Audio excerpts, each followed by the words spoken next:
Samantala, kadalasan na iniikot at sinusuyo ng mga kandidato tuwing eleksyon ang mga vote-rich area, yung lugar na marami po ang registered voters. Pero ang realidad tuwing eleksyon, gaano nga ba karami ang aktual na bumoboto? Balikan natin naging voter turnout ng vote-rich provinces noong 2022 sa Dapat Totoo. Election 2025 Special Report ni June Veneracion.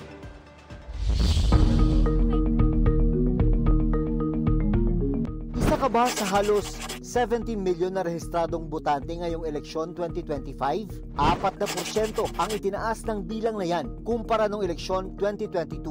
Tuwing national elections, todo suyo ang mga kandidato sa mga tinatawag na vote-rich provinces at cities.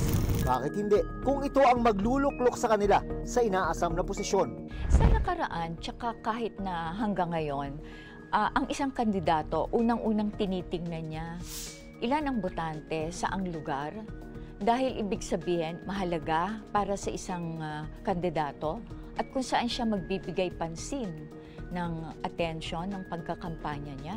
Pero hindi lang dami ng botante ang dapat tingnan.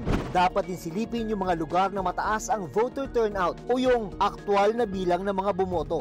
Isa na riyan ang Bulacan na pangatlo sa vote-rich provinces ngayong eleksyon 2025. Ang probinsyang ito parehong pasok sa vote-rich provinces at may pinakamataas na voter turnout noong 2022 presidential election.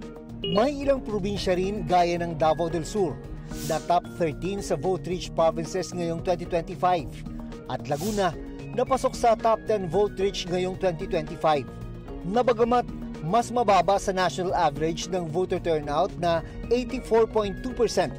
Base sa datos ng COMELEC, ang voter turnout noong 2022 nasa 1.1 million at 1.6 million pa rin ang ipinasok na boto noong 2022. Kahit na pa ang isang lugar ay sinasabi, ito yung bilang ng mga botante na nakarehistro at dapat bumoto, sa totoo lang, hindi naman ganun talaga yung outcome or yung resulta ng vote-rich areas. Ibig sabihin, matamlay pa rin.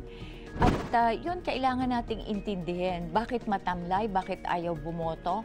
Anong mga kadahilanan?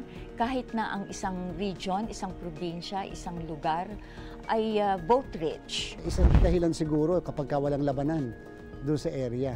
So pag walang labanan, halimbawa sa governor, halimbawa sa mayor, mas priority kasi nila yung lokal Kasi doon masyadong personal para sa kanila. Yung pagboto sa lokal and therefore may posibilidad na nawalan na sila ng interest. Hindi po ako naniniwala na dahil yan sa pananakot o dahil sa violence o dahil sa terrorism. Ako, it's really more on the yung mababang interest na makapag-participate sa halalan. Sa nakaraang 11 eleksyon mula 1992, ang 1998 presidential election ang nagtala ng pinakamataas na voter turnout. Sa eleksyong ito, nanalo si Joseph Ejercito Estrada bilang Pangulo. 86.39% nang lagpas 34 million registered voters ang bumoto o mahigit 29 million voters ang bumoto. Karaniwang mas mataas ang voter turnout tuwing presidential election kumpara sa midterm elections. Pero noong 2013, nagtala ng mas mataas na voter turnout para sa midterm elections kumpara sa sinundan nitong presidential election noong 2010.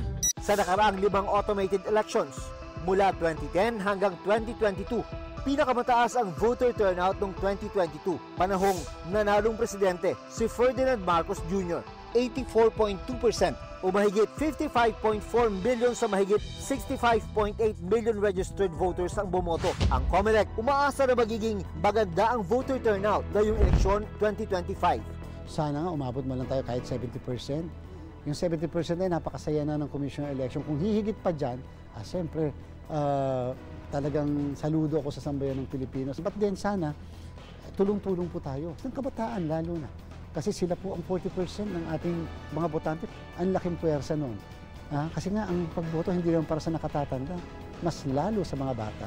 Mas lalo para sa kanila ang boto ng sambayan. Para sa GMA Integrated News, June Veneracion, Dapat Totoo, sa eleksyon 2025.